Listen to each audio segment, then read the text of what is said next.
Alright, this is going to be a pretty short video. This is an integral that appears in problem 49 of the homework. So it requires some methods later on in the course to actually integrate this. So think of this as kind of a preview of something called integration using trig substitution. And so the idea, kind of like with the u substitution, is you replace all the x's with u and the dx with du or some form of du. Same thing's going to be here with the trig integration. We'll get into more detail about the selection on the triangle here, but we're going to draw a right triangle.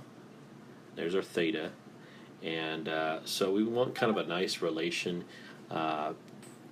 between x, and we'll use theta. So possibilities here would be sine of theta is equal to x over 1, or cosine of theta is equal to x over 1. So that would mean that either the opposite or the adjacent side would be the x.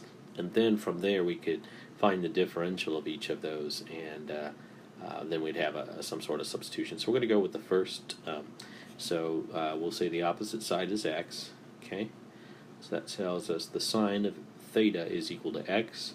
That will also tell us, in case we need it, that theta is equal to the arc sine of x. Okay, if we label the bottom leg b, by Pythagorean theorem we would say x squared plus b squared is equal to 1. We'll go ahead and solve that for b, and we'll go ahead and do the positive version. So b is equal to the square root of 1 minus x squared. Okay.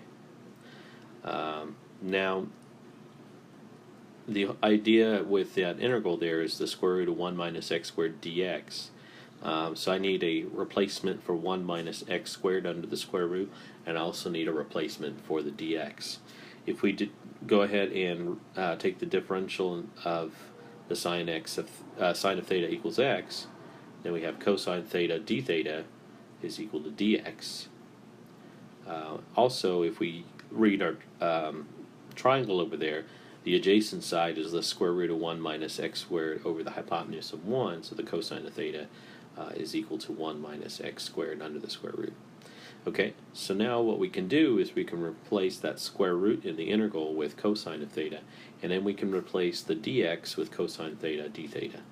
And so now we've converted the integral into something in terms of theta, and then we'll go ahead and integrate that. So it's going to be the integral of cosine squared theta d theta. We'll have to use our power reducing formula to make this into something we can integrate. So the cosine squared of theta is equal to 1 plus cosine of 2 theta all over 2.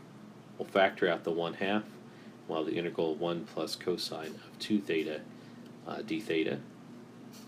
Okay, so then that'll be 1/2. The integral of 1 will be theta, and then plus sine of 2 theta divided by 2, and then plus c. Okay, now that we've integrated, we would like to replace all the thetas with expressions of x.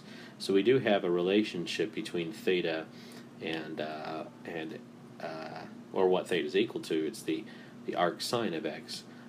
We don't have a 2 theta, we only have a theta there. So what we're going to do with the sine of 2 theta is we're going to use our double angle formula that says the sine of 2 theta is equal to 2 sine theta cosine theta, and then so this is going to be 1/2. Replace the theta with the well, hold on a second. So we'll rewrite it one more time. So this is going to be 1/2 theta, and then sine theta cosine theta plus c, and now we'll replace the theta with the arc sine of x. Sorry, arc sine of x, and then sine of theta is x over 1, or x. Cosine of theta is the square root of 1 minus x squared under the square root over 1, or the square root of 1 minus x squared, and then plus c. So later on in the chapter 8, we'll get into more of this trig integration and kind of some explanations about the choices we choose. Okay, but that's it for this one. This is going to be helpful for problem 49 in the homework.